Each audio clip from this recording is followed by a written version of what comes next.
Pues no lo sé, yo creo que aún ciertos gente llamada, entre comillas, de la derecha, pues nos veía demasiado izquierdosos. Yo me acuerdo el día que me senté con Martí, con Alejandro Martí, le dije, Alejandro, vamos a salir, el 5 de mayo vamos a la Ciudad de México, quiero que lleves con tu gente.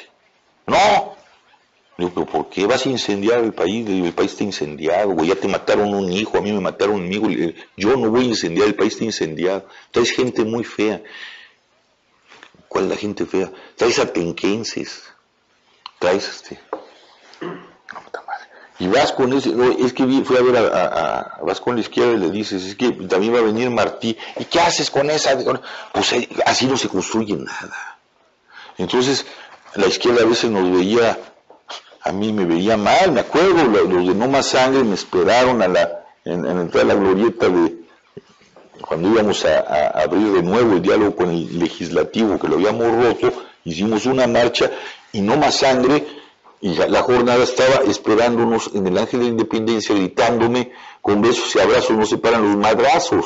Entonces, pues yo no sé cómo me veía, esa izquierda no sé cómo me veía, esa supuesta derecha, pues no sé cómo nos veía. El asunto es que mi discurso no tiene que ver con la izquierda ni con la derecha, tiene que ver con lo humano, y por eso se volvió molesto para unos y para otros. Algo que mis besos nunca los entendieron.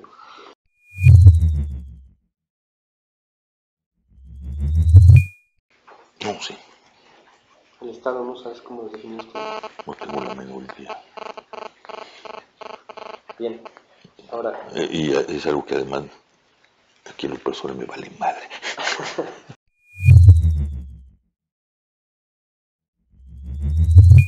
Pues es eso, siempre hay disensiones, siempre hay gente que quiere controlar, siempre hay gente que quiere o dice que tiene la solución del problema, ¿no? Entonces, pues quien quería controlarlos, le decíamos, no vas a entrar, quieres venir, así te sumas, no, te puedes ir.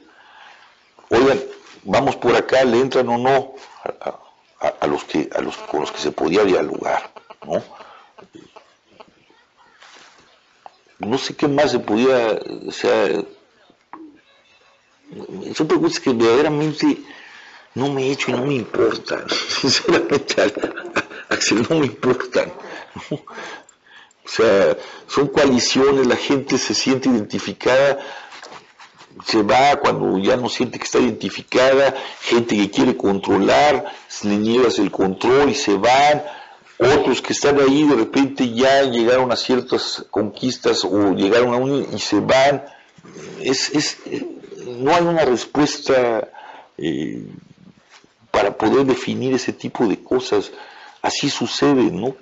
Y pues es como decir, pues, ¿y por qué se fueron? ¿Por qué Aquiles decidió no ir a la pelea? Porque si era parte de la coalición, pues porque se encabronó con el líder el agraviado, y por qué después sí pelea, pues porque a su cuate Patroclo lo mataron. Es como tratar de entender lo inentendible de una coalición. Nos coaliga una indignación, las motivaciones que hacen que esas gentes estén o dejen de estar, son motivaciones que creo que nadie puede definir. Y yo creo que es una falsa pretensión de estas cosas que se llaman las ciencias sociales, que creen que son ciencias, no son ciencias. Pues no hay una razón que yo te pueda esgrimir.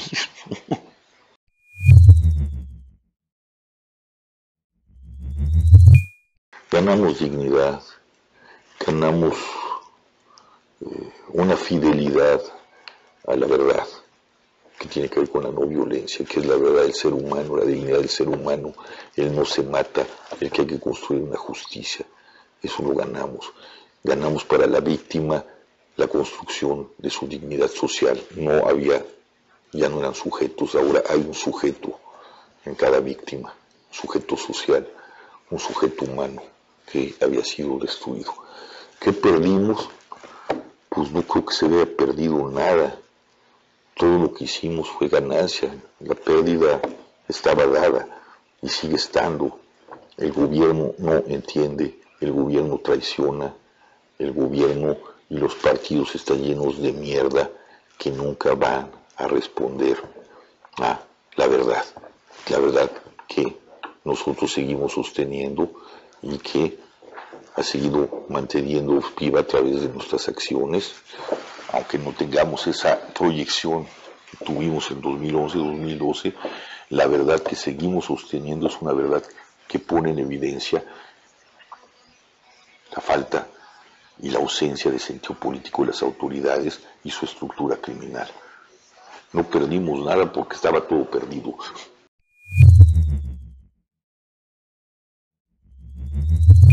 Pues hicimos algo, pues como hicimos cosas inéditas, hicimos lo que soñó siempre 68, sentar a las autoridades a hablar de tú a tú frente a la nación,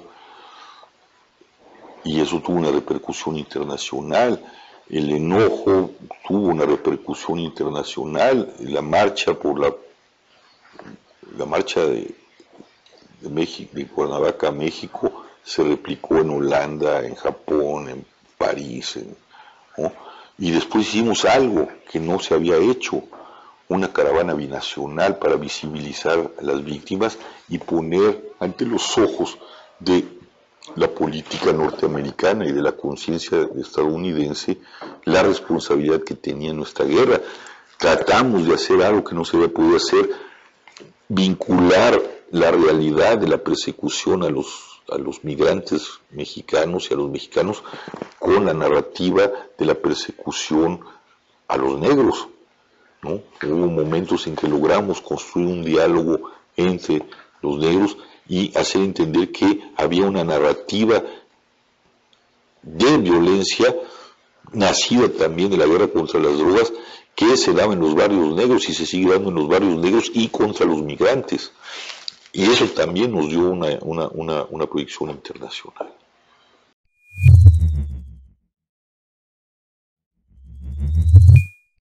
Pues a un desfondamiento más brutal del país, es que todavía queda algo de país, ¿no? Tenemos una ilusión y una idea de país porque funciona cierta administración, pero no hay vida política, ¿no? Creo que va a haber un crecimiento mayor de la violencia.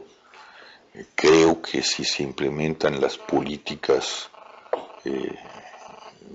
de Trump, empezar a regresar con nacionales a México, y seguimos siendo parte del tránsito de los migrantes centroamericanos, vamos a ver si ya hemos visto políticas por parte del crimen organizado como los Zetas de limpieza social. Vamos a ver un incremento terrible de la limpieza social, y sobre todo si le dan también el marco jurídico al ejército. Y entonces lo que tenemos de horror en las fosas clandestinas se va a multiplicar, ¿no? Una represión cada vez más dura a la prensa y a los disidentes. Creo que va a ser un estado de mucho mayor violencia, y una violencia que va a ir...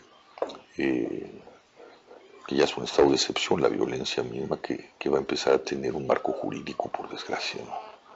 ¿Cuál sería su estrategia para resolver estos problemas? Yo creo que volver a juntarnos, es decir, yo vuelvo a poner el Movimiento por la Paz, el movimiento, el zapatismo hizo verdaderamente una coalición importante de muchas luchas. Yo creo que esa coalición debe volverse a hacer, juntarnos, dejar liderazgos y ambiciones particulares y hacer un programa de salvación nacional, ir a tomar lo que nos han usurpado ahora, aunque yo siempre había sido contrario, creo que este es otro camino, ya los zapatistas volvieron, hay que volverlo a tomar, aunque que es quitarle el instrumento de la democracia, que es las elecciones, y volvérselo a apropiar al pueblo. Pero necesitamos una coalición que realmente lo saque, hagamos una revolución no violenta y generemos un pacto social nuevo. Creo que es la única salida frente al panorama de la devastación que nos aguarda si no nos coaligamos.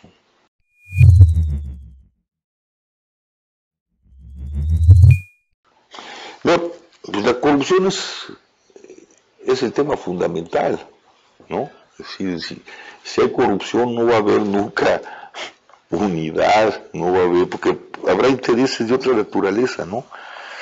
No se podrá tomar el poder ni de manera institucional ni de manera revolucionaria, ¿no? Creo que el tema es ese, ¿no? ¿Cómo devolvemos a la política una condición de ética? En ese momento podemos empezar a pensar cómo transformamos o tomamos el poder, ¿no? Yo creo que hay elementos éticos, bueno, al zapatismo, creo que el zapatismo ha mostrado cómo se puede hacer, devolverle a la política su condición ética. El movimiento también lo fue, creo que en atisbos del Yo Soy 132 que terminó por diluirse en los asambleísmos, ahí es donde ves la debilidad del asambleísmo, de la horizontalidad per se, ¿no? Porque todo lo demás lo asocian con la derecha. Bueno, creo que si coaligamos ahí y articulamos verdaderamente una vía política, y ahí ya no hay elementos de corrupción, y sí, de decir, estamos en un momento de revolución, pero no podemos hacer la revolución a la vieja usanza. Creo que podemos tomarla por las vías no violentas, ya sea con el apoyo popular o ya sea por la vía electoral, pero con el apoyo popular, ¿no? Con un programa mínimo que tenga que ver con la corrupción, con la justicia, con la seguridad, con los pueblos indios, con la diversidad, y sí crear un nuevo pacto social. Creo que por ahí estaría el tema, ¿no?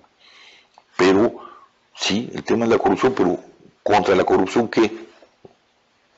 Pues la reserva moral del país, los movimientos que han demostrado su capacidad ética, y a partir de ahí la construcción de un suelo mínimo que nos permita tomar por asalto, por el asalto de la no violencia, por el asalto de las urnas, el poder, y devolverlo en un nuevo pacto social al espíritu democrático, que es el poder de la gente. La soberanía radica en la gente. ¿Cómo hacerlo? Pues creo que hay muchas formas de hacerlo.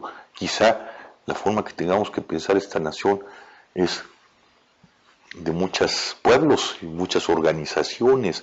No nomás hay una forma de la democracia. A lo mejor había que hacer un pacto social a partir de barrios y de organización. No sé, el tema es que así ya no funciona, ¿no? Las instituciones políticas, nos olvidamos, son instituciones históricas, y como toda institución histórica que nace de lo que crean los seres humanos, pues es como los seres humanos, finita. Estas instituciones ya dieron de sí, tenemos que inventar otras, ¿no?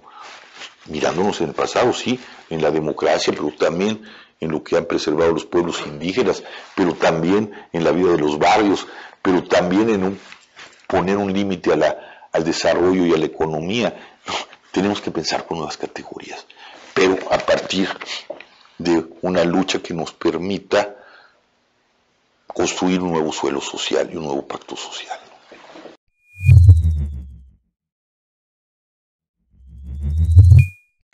Y yo creo que, pues no es el uso de la violencia o del pacifismo, yo diría, es el uso de la no violencia. Hay una confusión, y por más que hemos tratado de trabajar en ese tema, entre pacifismo y no violencia, la no violencia no es pacifismo. La no violencia quizás sea una violencia de tercera generación.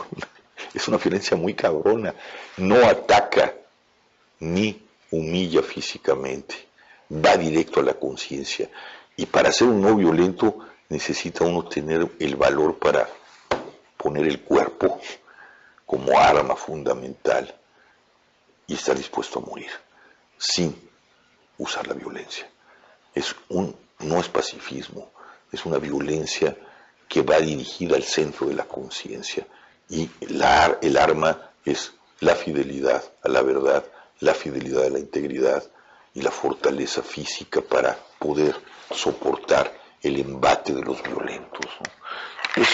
Si pudiéramos construir un ejército no violento, como quería Gandhi, de 100, con eso podríamos hacer una lucha inmensa. no los tenemos todavía.